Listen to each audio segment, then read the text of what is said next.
Bienvenidos a su transmisión nuevamente. Bienvenida, amada iglesia. Un gusto estar nuevamente un domingo más.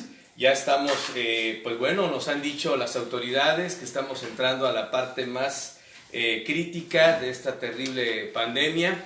Y creo que la parte que debemos de seguir recordando es confiar en Dios, pero también tomar las precauciones debidas para que todo esto no nos afecte más allá de lo que debería de ser. Y un gusto también a todos mis hermanos en Cristo, seguidores de Cristo, amigos, bienvenidos. Y ustedes saben, estamos en un tema muy importante de la Biblia, el libro de Apocalipsis, la última revelación. Y vamos a comenzar con una introducción leyendo un texto de la Biblia que está en Mateo capítulo 5, versículo 14 y 15. Dice así Mateo 5, 14: Vosotros sois la luz del mundo. Una ciudad asentada sobre un monte no se puede esconder. Luego el versículo 15 dice: Ni se enciende una luz y se pone debajo de un almud, sino sobre el candelero, y alumbra a todos los que están en casa. Dice aquí el texto: vosotros sois la luz del mundo. Y hace alusión el Señor Jesucristo a una ciudad y dice: una ciudad asentada sobre un monte no se puede esconder. Y la luz también dice en el versículo 15, debe de ponerse sobre el candelero. Entonces hace dos alusiones a una ciudad asentada sobre un monte que no se puede esconder por su posición geográfica. Y después en el versículo 15 hace hincapié que la lógica es que la luz se ponga sobre el candelero. Ahora, ¿por qué hago hincapié en esto? Estas dos cosas que menciona el Señor Jesucristo cuando habla de que somos la luz del mundo, tienen una gran relación con los pueblos o el pueblo que Dios ha escogido en su tiempo. Primeramente, la ciudad asentada sobre un monte fue Jerusalén. Así que todos sus oyentes en este sermón del monte, les queda claro en su mente que cuando el Señor Jesucristo está hablando de una ciudad asentada sobre un monte, tienen que estar pensando en Jerusalén. Y es en esa ciudad donde Dios decidió poner el templo para que fuera un faro de luz para las naciones. Ahora, este asunto era importante porque esta luz estaba para que alumbrara y no se pudiera esconder. Entonces Dios está hablando del énfasis del papel que tenía la nación de Israel y el templo de Salomón para ser un faro de luz. Pero después el Señor dice, en este lugar se construyó el templo de Salomón, pero después el Señor nos enseña en la Biblia que lamentablemente la nación de Israel perdió su propósito y a través de los años se apartaron de Dios hasta que Dios quitó el templo y se perdió esa luz. Pero la otra figura que nos ocupa a nosotros es la usada con el candelero, de lo cual ya hemos hablado en una transmisión anterior, que representa a la iglesia. Y ahora, esta luz que es el candelero, es la luz que Dios espera que alumbre el día de hoy. Y por eso, mis queridos hermanos, amada iglesia, seguidores de Cristo, hoy quiero hablarles de la iglesia, el luminar que hoy alumbra en la oscuridad. Y obviamente vamos a entrar a la introducción del capítulo 2, pero antes de poder ver versículo por versículo las verdades que vamos a aprender de este precioso texto, quiero dar un contexto de la importancia de entender lo que es la iglesia.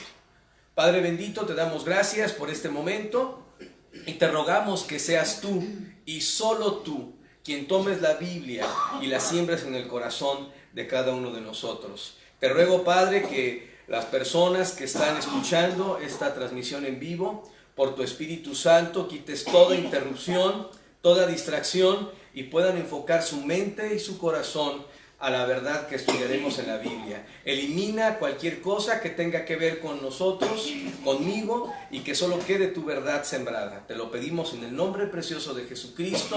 Amén. Amén. Bueno, ¿qué es lo que vamos a ver? En los capítulos 2 y 3 de Apocalipsis vamos a estar aprendiendo de las cosas que has visto. Vamos a ver en los capítulos 1, 2 y 3 de Apocalipsis las cosas que has visto. Acuérdense que en una transmisión anterior hablábamos del bosquejo del libro de Apocalipsis. Y estamos viendo las cosas que has visto, que no es otra cosa, ¿verdad?, que el pasado de Juan. Porque acuérdense que hablábamos que Juan fue trasladado al futuro. Y las cosas que has visto para la práctica no es otra cosa que la historia de la iglesia. Eso es lo que vamos a aprender en este tiempo del capítulo 2 y 3. Y bueno, estamos viendo en estos capítulos 2 y 3 la historia de la iglesia que comenzó con el ascenso de Cristo al cielo en Hechos 2, o bueno, en Hechos 1, después en Hechos 2, bajó el Espíritu Santo sobre la iglesia, y que continuará la iglesia en la tierra hasta la promesa del evento futuro que hoy esperamos, llamado el arrebatamiento. Cuando suceda este evento, del cual hablaremos en el comienzo del capítulo 4, cuando suceda este evento, la historia de la iglesia en la tierra termina. Entonces, todo eso, desde el tiempo de los apóstoles hasta aquel evento futuro que esperamos, estamos hablando de las cosas que has visto, porque es el pasado de Juan, porque Juan fue llevado al futuro, aún más allá de la historia de la iglesia. Dicho esto, tenemos que ver algo importante. Tenemos que reflexionar sobre cómo es este asunto de la iglesia. Y como lo he dicho en transmisiones anteriores, cada palabra, cada concepto de Dios debe de verse en el contexto de la Biblia para entender cómo Dios usa sus palabras. Y en este punto no es la excepción en el caso de la iglesia. Ya veíamos la figura que usa Dios, compara candeleros con las iglesias, y vamos a ver por qué, ya lo hemos dicho, porque es la luz, como Cristo nos dijo en Mateo 5, pero vamos a entender algo muy importante que hoy ocuparemos en la reflexión de la palabra, y es contestar esta pregunta: ¿qué es la iglesia en la Biblia? ¿Qué es la iglesia en la Biblia? Me imagino que para muchos una iglesia es un edificio o una organización religiosa. Sin embargo, cuando vamos a las Escrituras, vamos a ver que no tiene nada que ver con esos conceptos, aunque quizás socialmente pudiéramos asociarlos con esas cosas. Pero bíblicamente, ¿qué es la iglesia? Bueno, primeramente voy a hacer simplemente una declaración y después vamos a ir viendo algunas explicaciones en la Biblia. La iglesia es un diseño de Dios. Entonces, con esto quiero decir que la iglesia no es un invento del hombre, no es el invento de un misionero, no es el invento de un apóstol, no es un invento de ningún ser humano. Dios es el que diseñó la iglesia. Y la Biblia, y es la parte práctica que yo quiero enfatizar, porque mucho podríamos hablar de la iglesia en el contexto de la definición en la Biblia, que nos llevaría, yo creo que mínimo unas 10 transmisiones. Pero lo que yo quiero que entendamos es la parte personal, la parte que debe de involucrarte a ti. Cómo tú puedes ser parte de la iglesia que la Biblia define. Y bueno, la Biblia nos dice que para ser parte de la iglesia, son parte de ella aquellos que invocan el nombre de Cristo en cualquier lugar. Fíjate, es algo muy sencillo, pero a la vez muy profundo. Porque entender esto y recibir esta verdad es la que hace la diferencia entre el cielo y el infierno, entre la vida y la muerte, entre la verdad y la mentira. Y entonces tenemos que ver en la Biblia por qué sustento esta afirmación. Y para ello vamos a leer el texto de 1 Corintios, capítulo 1, versículo 2. Pablo le está hablando a una iglesia local en la ciudad de Corinto, una ciudad griega. Y en esta ciudad había una iglesia, un grupo de creyentes. Y vean claramente cómo define aquí la Biblia lo que es la iglesia. Dice aquí el apóstol Pablo, a la iglesia de Dios que está ¿en dónde? En Corinto. A los santificados en Cristo Jesús, llamados a ser santos, vean, con todos los que en cualquier lugar, Xochimilco, Iztapalapa, Mérida, Estados Unidos, China, Europa, cualquier lugar del mundo. Repito otra vez el texto, para que vayamos entendiendo lo que la Biblia dice y nos quedemos con lo que dice Dios. Dice, a la iglesia de Dios que está en Corinto, a los santificados en Cristo Jesús, llamados a ser santos, con todos. Vean, ¿quiénes está incluyendo?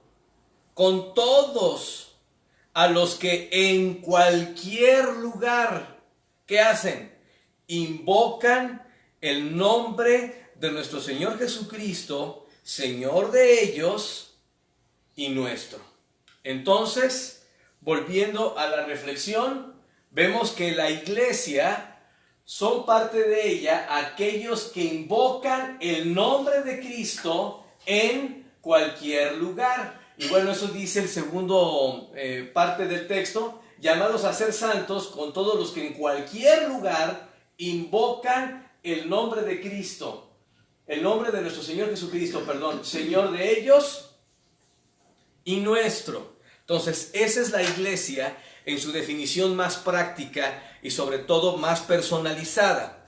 El asunto aquí es lanzar otra pregunta, definir cosas conforme a la Biblia. Siempre tenemos que ir a las Escrituras. Y la pregunta que tenemos que contestarnos ahora es, ¿qué es invocar el nombre del Señor? ¿En qué, cómo y bíblicamente qué se necesita para invocar el nombre del Señor? Y ahora permítanme que voy a estar usando muchos textos, pero para mí es lo más importante para que tus decisiones y tu entendimiento quede basado en la Biblia y no en opiniones personales.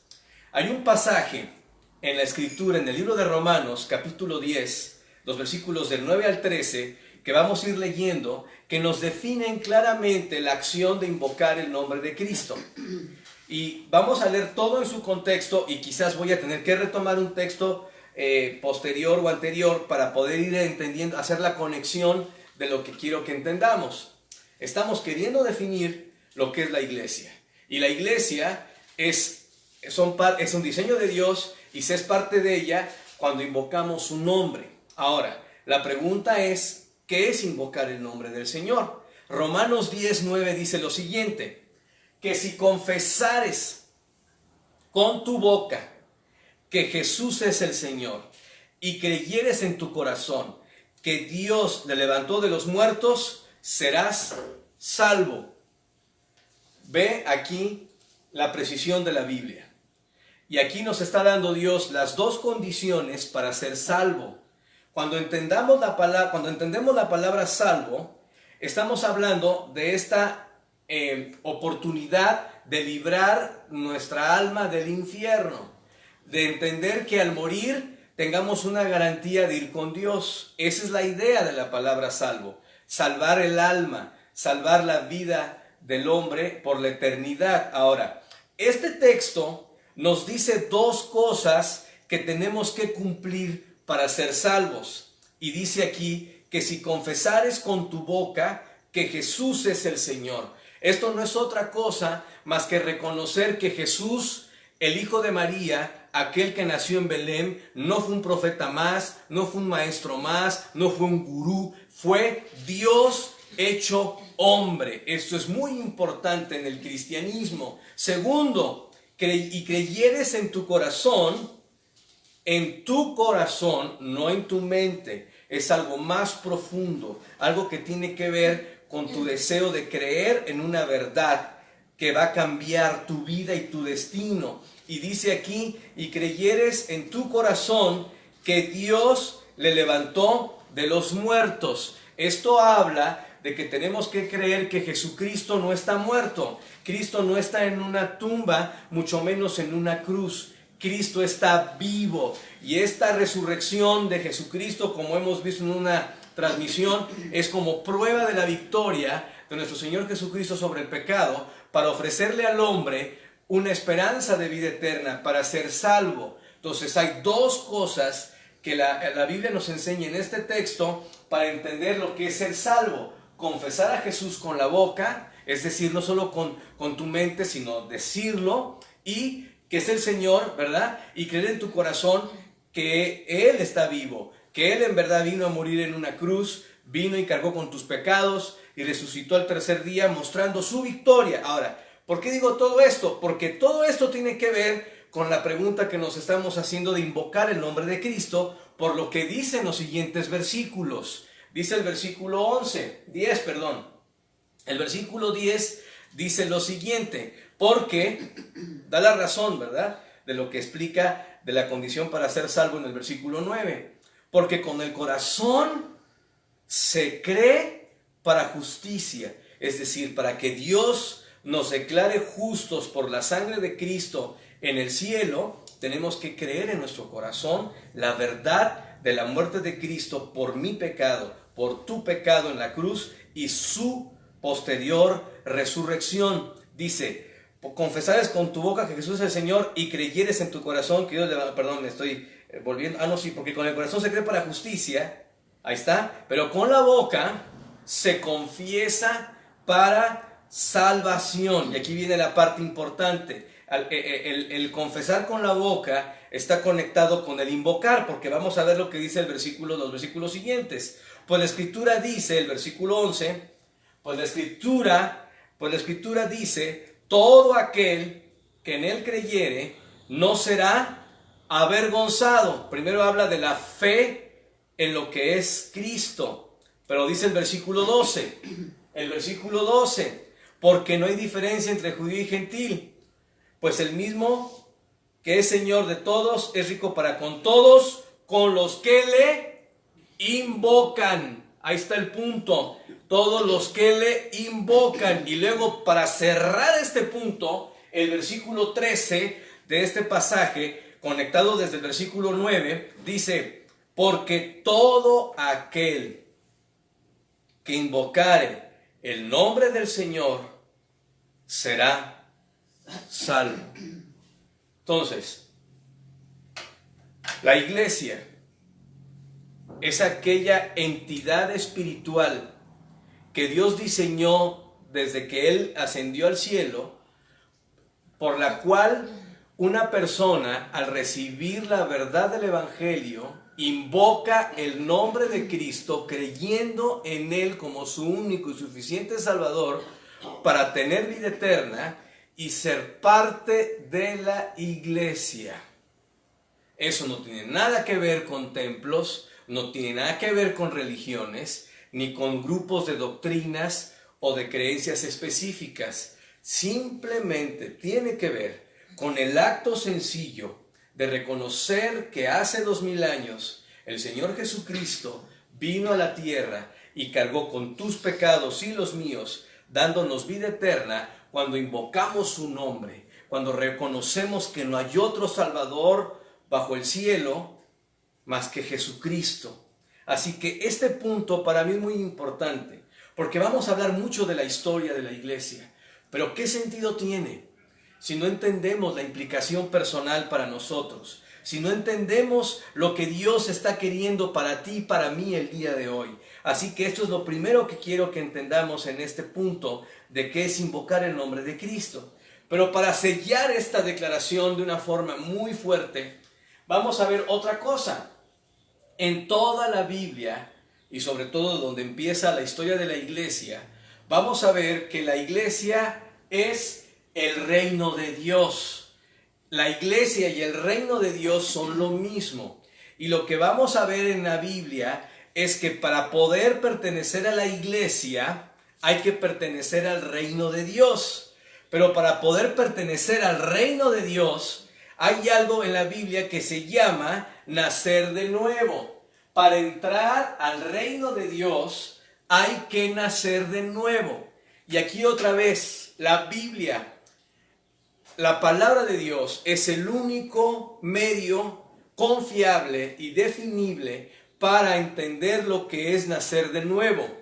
A veces usamos esta frase en otros contextos. Recuerden, esto es muy importante siempre. A veces cuando una persona se accidenta y uno va a ver el auto, por ejemplo, donde chocó y están los fierros retorcidos por todos lados y vemos a la persona viva, dice uno, naciste de nuevo. Y entiende uno el sentido figurado de que, bueno, tuvo una nueva oportunidad de vivir viendo la circunstancia que pareciera que hubiera muerto, ¿verdad? En otro contexto u otra persona.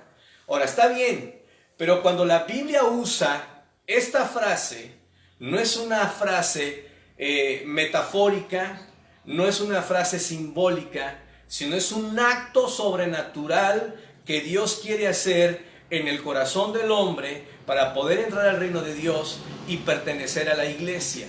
Y ese es otro aspecto importante de entender el invocar a Cristo para nacer de nuevo. Ahora, ¿cuál es el texto o quién es la persona que nos puede dejar bien claro esta importancia del nuevo nacimiento? Pues en el Evangelio de Juan, capítulo 3, el Señor Jesucristo tuvo el encuentro con un religioso.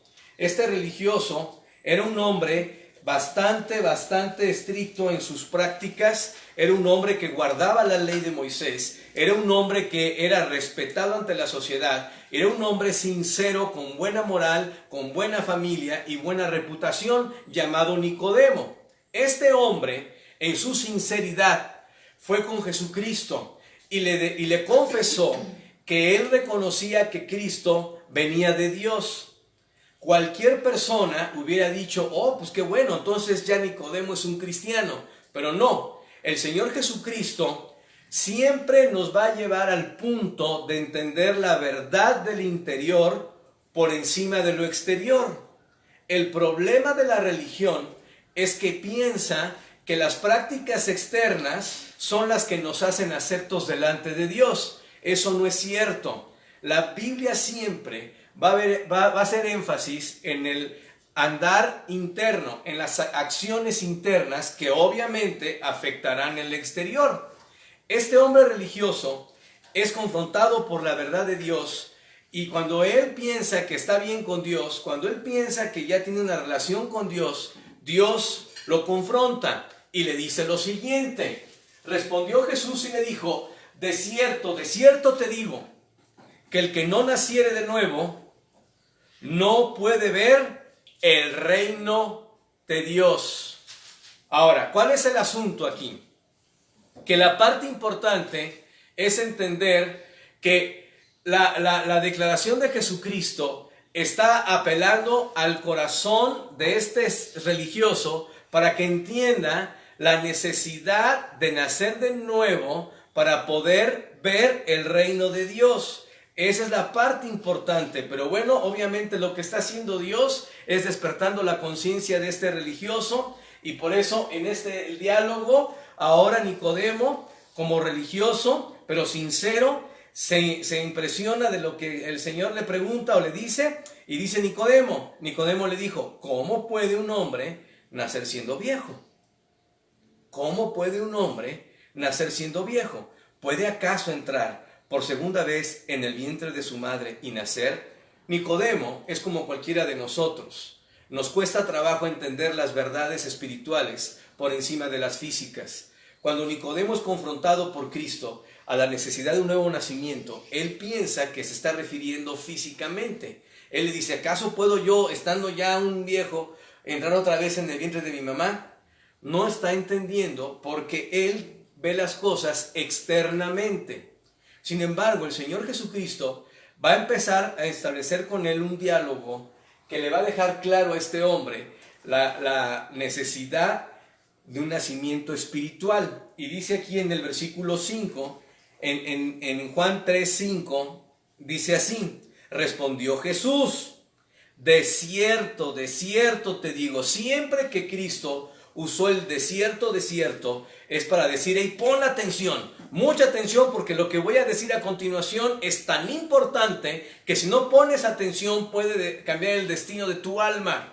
Y dice aquí, Jesucristo le dice, de cierto te digo, el versículo 5, el que no naciere de agua y del Espíritu no puede entrar en el reino de Dios. Ahora vean los elementos que pone Jesús en este nuevo nacimiento. Dice que tiene que nacer del agua y del Espíritu. Ahora, no quiero entrar ahorita en ningún asunto, ¿verdad?, de controversia, pero quiero nada más decirte que cuando está oyendo Nicodemo, estas palabras, no puede estar pensando en un bautismo.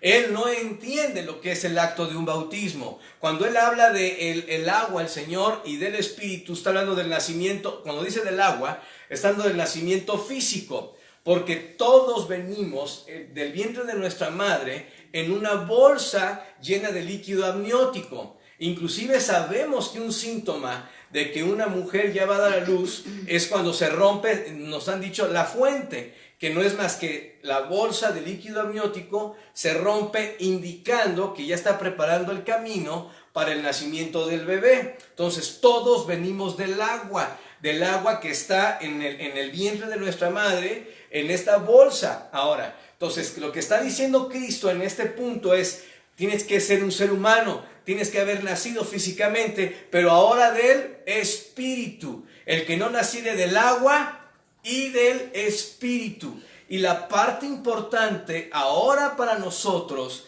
es entender cómo se nace espiritualmente. Entonces el diálogo continúa y el Señor le dice claramente, y por eso queda más claro lo del agua y el Espíritu, porque después dice en el versículo 6, lo que es nacido de la carne, carne es. O sea, Nicodemo, como religioso, con todo lo que él pudiera jactarse de vivir como un hombre que guardaba las ordenanzas de la ley, eran en la carne. Y la carne, carne es. Pero Dios le dice, lo que es nacido del Espíritu, Espíritu es. O sea, lo que está diciendo el Señor es, hey Nicodemo, tú también que escuchas, es necesario nacer espiritualmente. Y no es un simbolismo, es literal. Así como nacemos del agua de nuestra madre, tenemos que nacer del Espíritu de nuestro Padre Celestial. Ahora continúa este diálogo y dice después el versículo 7, Cristo le dice, no te maravilles que te dije, os es necesario nacer de nuevo. O sea, le hace ver, hey, entiende, es un asunto que va más allá de la religión. Versículo 8, dice aquí el Señor, el viento sopla de donde quiere y oye su sonido, mas ni sabes de dónde viene ni a dónde va. Así es todo aquel que es nacido del Espíritu. ¿Por qué menciona esto el Señor? Nosotros tenemos aire, nosotros podemos salir y sentir el aire, pero no sabemos de dónde viene ni a dónde va. ¿Por qué? Porque es invisible. Lo que está diciendo el Señor es que el nuevo nacimiento no es un acto físico, es un acto espiritual, pero tan real como el aire. Aunque no lo veamos, es real. Nosotros ahorita estamos conectados por una transmisión y aunque no lo veamos, en el aire se está desplazando esta imagen hasta tu receptor y aunque no lo veas, es real. Es exactamente lo mismo cuando hay un nuevo nacimiento. No lo vas a ver, pero es tan real como que ahorita estás escuchándome a través de esta transmisión. Entonces el Señor está tratando de encerrar el corazón de Nicodemo en una verdad que va más allá de su religión, sino en un concepto que tiene que ver con una actitud interna.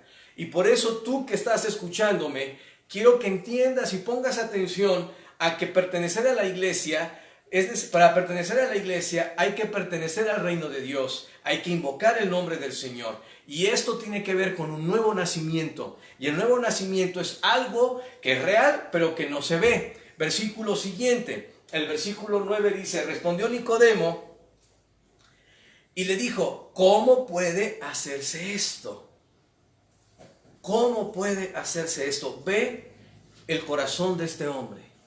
En ningún momento, oh no, la religión de mis padres, yo soy fariseo, yo he sido bueno, yo guardo la ley, ¿por qué me cuestionas, Jesús? No, él fue sincero. Y cuando Jesús llegó a su corazón, él respondió correctamente, tuvo arrepentimiento. Y aquí dice, ¿cómo puede hacerse esto? Y en los siguientes versículos, el Señor Jesucristo nos va a explicar la forma práctica de cómo se puede nacer de nuevo. Y por eso quiero invitarte a que pongamos atención a las verdades de la Biblia y podamos conectarla con nuestro corazón el día de hoy. En el versículo 10 le dice Jesús, respondió Jesús y le dijo, ¿eres tú maestro de Israel y no sabes esto? Esto simplemente es como una exhortación de decir, para que veas cómo tu conocimiento intelectual no hace una diferencia si no estoy dentro de ti. Pero el versículo 11 va a empezar a explicar ya, o a empezar a llevar a Nicodemo, a este proceso de nacer de nuevo. Dice el versículo 11, de cierto te digo, que lo que sabemos, hablamos, y lo que hemos visto testificamos, y no recibimos nuestro testimonio. Lo que está diciendo Cristo es, yo te puedo decir la información que te va a dar el nuevo nacimiento. El versículo 12, si os he dicho cosas terrenales y no creéis, ¿cómo creeréis si os dijere las celestiales? Otra vez le está diciendo, hey, lo que te voy a decir no tiene nada que ver con templos, no tiene nada que ver con denominaciones, no tiene nada que ver con religiones, no tiene nada que ver con grupo de reglas, como siempre el religioso está pensando. Es algo que tiene que ver con Dios, que tiene que ver con lo espiritual, lo interno, y que es algo invisible que solo Dios por su poder hace cuando la persona recibe la verdad del Evangelio. Y aquí vamos a ver qué le dice en el versículo 13. Aquí ya viene la parte práctica que me gustaría que pusiéramos mucha atención. Dice, nadie, le dice Cristo a Nicodemo, nadie subió al cielo, sino el que descendió del cielo. ¿Quién descendió del cielo hace 2000 años? El que está hablando con él, el que está hablando con Nicodemo, y le dice, el Hijo del Hombre que está en el cielo. Entonces, el Señor Jesucristo, a partir de esta necesidad de Nicodemo de entender el nuevo nacimiento, lo va a llevar a un encuentro con Él, porque el nuevo nacimiento tiene que ver con Jesucristo. Y aquí le dice, hey, ¿quién subió al cielo y quién está en el cielo? Yo, el Hijo del Hombre. Ahora dice el versículo 14. Aquí voy a explicarlo, pero no voy a buscar el texto del Antiguo Testamento porque esta cita la podemos ver en el Antiguo Testamento. Dice así, le dice Cristo a Nicodemo, y como Moisés levantó la serpiente en el desierto, así es necesario que el Hijo del Hombre sea levantado. ¿Qué está haciendo el Señor Jesucristo? Está llevando a Nicodemo a una identificación de lo que fue la obra de Cristo en la cruz, o será la obra de Cristo en la cruz, tomando el ejemplo de una situación en el Antiguo Testamento. En el Antiguo Testamento, en un momento de la historia, Moisés levantó un asta en el desierto con una serpiente de bronce. Ahora, hasta el día de hoy el símbolo médico es un asta con una serpiente. Viene en la Biblia, viene de este texto. ¿Por qué? Porque en este pasaje, en este tiempo de la historia, sucedió lo siguiente. Los hijos de Israel pecaron, se rebelaron contra Dios, como nosotros, que somos pecadores y rebeldes. Pero en ese tiempo, ellos buscaron, en ese tiempo Dios los disciplinó mandando serpientes para matarlos. A través de estas serpientes, Dios los estaba disciplinando. Y dice la Biblia que ellos se arrepienten de su pecado y van al líder, a Moisés, y le dicen: oye, nos arrepentimos, por favor dile a Dios que quite las serpientes. Ahora, Dios pudo haber quitado las serpientes, pero lo que hizo Dios fue darle una instrucción muy fuera de lógica a su siervo Moisés, y le dijo: mira, lo que vas a hacer es que vas a levantar un asta de bronce y vas a poner una serpiente de bronce. Y para que cualquier judío que sea picado, mordido por una serpiente, pueda librarse del veneno o de la muerte, lo único que tiene que hacer es voltear a ver la serpiente. Si voltean a ver la serpiente, van a ser sanados. Por eso, repito, el símbolo de la medicina o de los médicos es una serpiente en un asta, viene en la Biblia. Ahora, ¿cuál es el asunto? Que muchos judíos, muchos israelitas, estoy seguro que cuando los picaba una serpiente, se les hacía absurdo, tonto o ilógico que volteando simplemente a ver la serpiente iban a ser sanados. Y muchos, me atrevería a afirmar, que murieron retorcidos en su veneno, dudando de este acto tan sencillo que Dios había dado como instrucción para sanarlos. Cristo está conectando esta serpiente alzada en el desierto con su muerte en la cruz. Nosotros como raza hemos sido inyectados por una serpiente antigua que se llama Satanás desde Génesis 3, y todos los humanos tenemos en nuestra sangre el veneno mortal del pecado. Y el único que nos puede salvar es aquel que fue levantado, el Hijo del Hombre.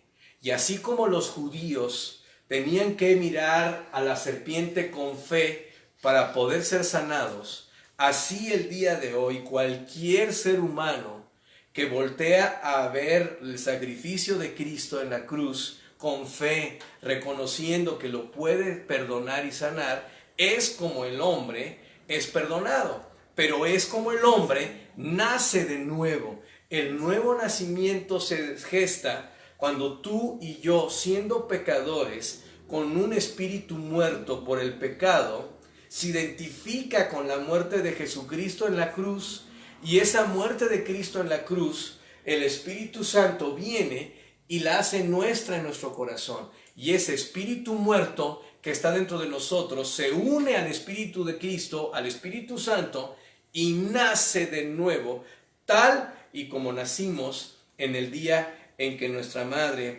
nos tuvo en su vientre y dio a luz. Ahora, ¿qué dice el versículo 15? Y aquí es donde ya viene la aplicación de lo que es aceptar el regalo de la salvación en Jesucristo para nacer de nuevo. Para que todo aquel, es decir, yo, tú y cualquier persona que está oyendo, que en Él cree, en Él cree, o sea, en Jesucristo, no se pierda, mas tenga ¿qué? Vida eterna. Y después viene el versículo más famoso de la Biblia, o uno de los más famosos de la Biblia: porque de tal manera amó Dios al mundo, a ti y a mí, que ha dado a su Hijo unigénito, para que todo aquel que en Él cree no se pierda, mas tenga vida eterna. Así que, mis queridos hermanos, amada iglesia, amigos, el nuevo nacimiento es necesario para entrar al reino de Dios, para pertenecer a la iglesia. Y la única forma en que se puede nacer de nuevo es reconociendo en el corazón personalmente la muerte, sepultura y resurrección de Jesucristo, identificándonos con aquel que fue levantado para morir y dar vida a todo aquel que lo acepta. Ahora, vamos a ir viendo más adelante, vamos a terminar con una invitación, pero bueno, esto quiero que quede primeramente claro. La iglesia es una institución de Dios, en la cual se puede ser parte en cualquier lugar que se invoca su nombre. El reino de Dios no es otra cosa que la iglesia, y para pertenecer al reino de Dios hay que nacer de nuevo. Estas son dos verdades espirituales importantes que me gustaría que fueran reflexionando y que sé que por el Espíritu Santo se han ido meditando y confirmando en el corazón. Y bueno, estas cosas no es otra cosa más que invocar el nombre del Señor.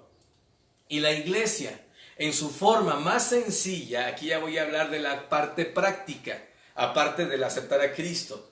La iglesia, en su forma más sencilla, es cuando 2 o 3 se reúnen para adorar juntos el nombre de Cristo. Y Cristo lo dijo así, en Mateo 18:20. Porque donde están 2 o 3 congregados en mi nombre, allí estoy yo en medio de ellos. Qué hermoso es Dios, porque las verdades de Dios, y eso meditaba con mi familia en la mañana, no dependen de la religión.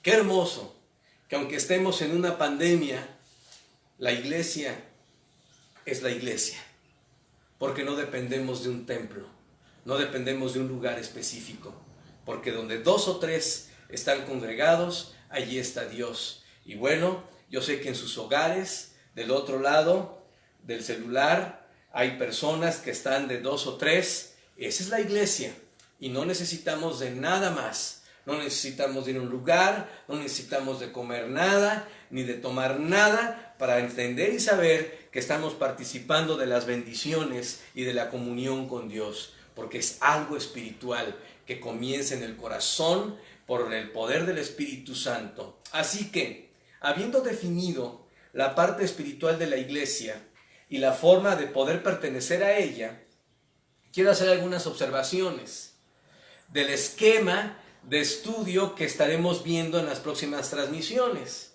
que vamos a estar hablando de las cosas que has visto, que como ya lo dije, es la historia de la iglesia.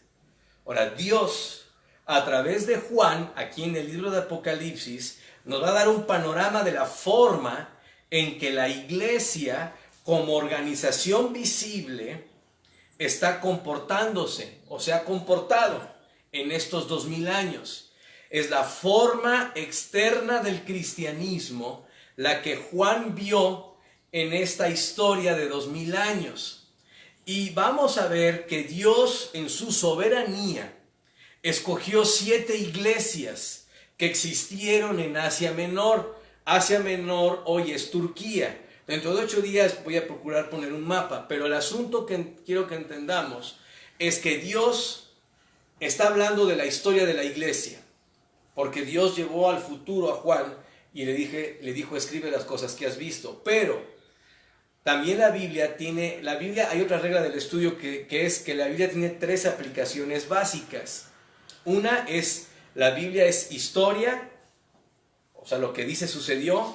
La Biblia es doctrina, es decir, hay una verdad universal de la Biblia, y es devocional, es decir, de esta verdad universal, Dios está esperando que yo aplique algo de esa verdad universal. En esta definición, quiero que entendamos que estos capítulos 2 y 3 nos van a hablar de la historia de la iglesia. Pero también, históricamente, existieron 7 iglesias en Asia Menor, que hoy es Turquía.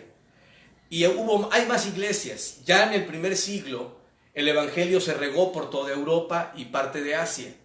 Pero Dios, en su soberanía, escogió estas 7 iglesias para dejarnos, de alguna forma, una característica de cada periodo de estos 2000 años, y también ciertas cosas que quiere que aprendamos de Él para vivir la vida como Él quiere. Cada etapa del cristianismo va a definirse con estas 7 iglesias que vamos a estudiar. Y con esto vamos a terminar viendo este esquema. Vamos a ir viendo, este es el cuadro grande. A partir de la siguiente transmisión vamos a ir viendo los detalles, y tampoco quiero ver todos, quiero irme a lo importante. Pero lo que tenemos que entender es que la iglesia de Éfeso es la iglesia agotada, la del primer siglo, la que fundó el Señor, en la que vivieron los apóstoles. Esta iglesia comprende del año 33 después de Cristo al año 200. Después, a partir del año 200, entramos en la segunda etapa de la iglesia, que es del año 200 al año 300. Es la iglesia sufriente. Fue cuando el Imperio Romano emprendió la más grande persecución en toda la historia de la iglesia, matando a muchos cristianos.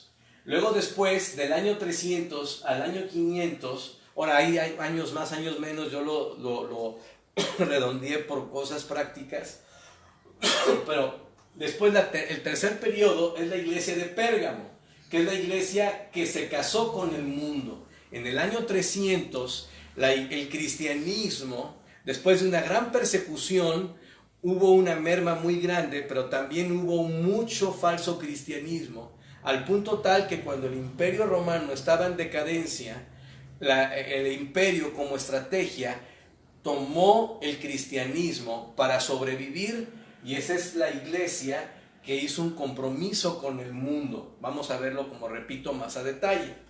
Luego la cuarta etapa es la de Tiatira, que va del año 500 al 1500, que es la iglesia pagana, que se le conoce en la historia como el oscurantismo. Fueron 1000 años de oscuridad y fueron resultado de que al pueblo común y corriente se le quitó la Biblia de las manos, y eso dio como resultado la peor oscuridad que ha vivido la raza humana o la historia de la humanidad después de Jesucristo. Luego la siguiente etapa es la iglesia de Sardis, que es la iglesia reformada, que va del año 1500 a 1700, que es la iglesia de la Reforma Protestante, que viene de los 2 siglos siguientes después del 1500. Repito, obviamente la Reforma fue en 1517 por ahí, pero bueno, el asunto es que son 2 siglos. Después vino la iglesia, después en 1700 a 1900 fue la iglesia misionera, fue la edad dorada de la iglesia, porque fue cuando hubo más misioneros en todo el mundo y fue cuando más se esparció el evangelio, la semilla del evangelio en el mundo.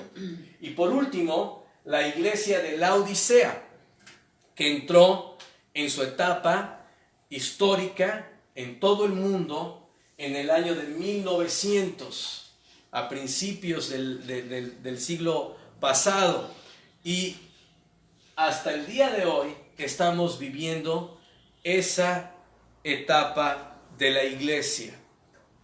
Eso es lo que vamos a ver en cuadro grande en las siguientes transmisiones. Espero no tardarme más de 2 transmisiones por iglesia.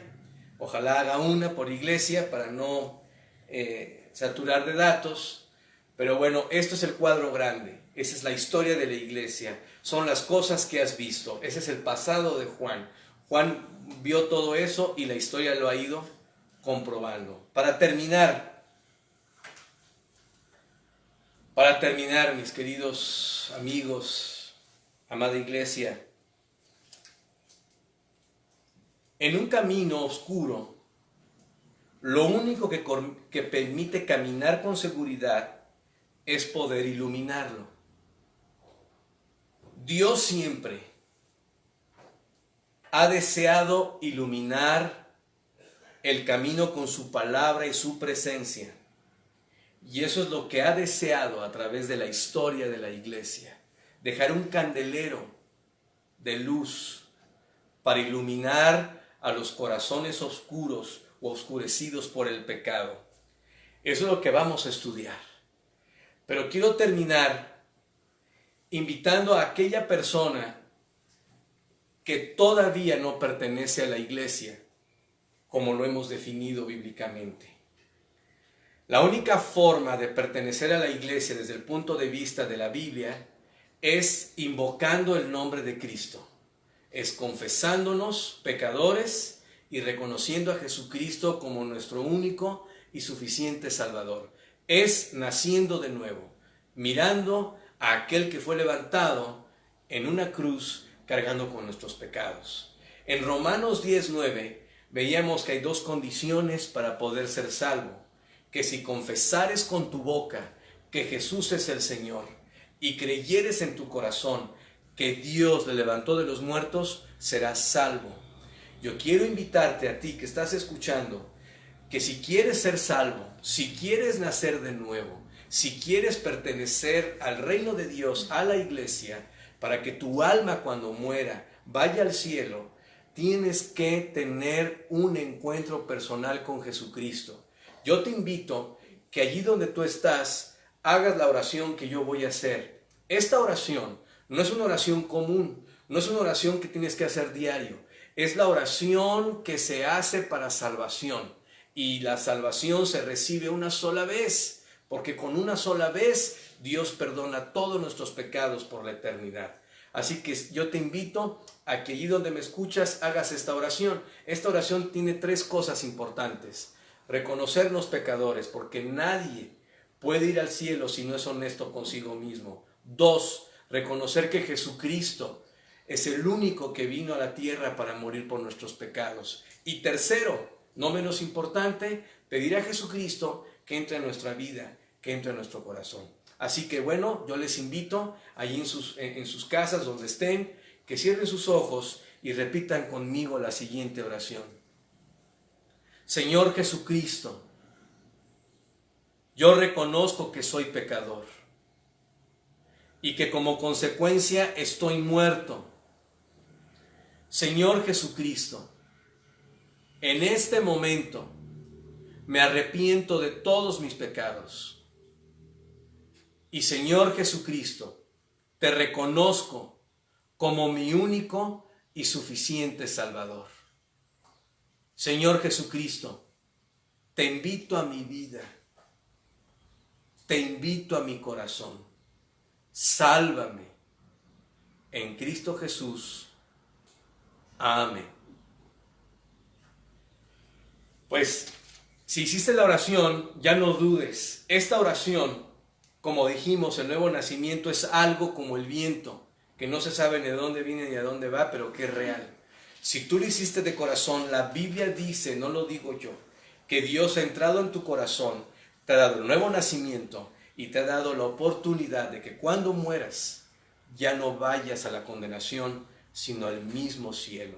Si tienes dudas, pues bueno, yo te invito a que hagas cualquier pregunta allí y con gusto en una oportunidad te la podremos contestar. Pero bueno, gracias a Dios hemos llegado a otra transmisión de la preciosa palabra. Y pues bueno, les animo, mis hermanos, amada iglesia, esta semana es la semana más difícil.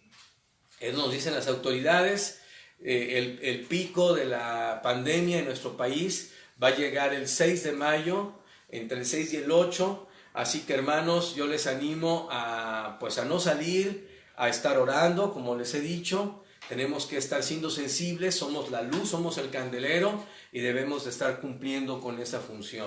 Que Dios me los bendiga grandemente y pues bueno, estaremos haciendo allí pues alguna publicación recordando y anunciando pues nuestra próxima transmisión el próximo domingo. Una excelente semana y que Dios me los bendiga grandemente, hermanos. Bendiciones.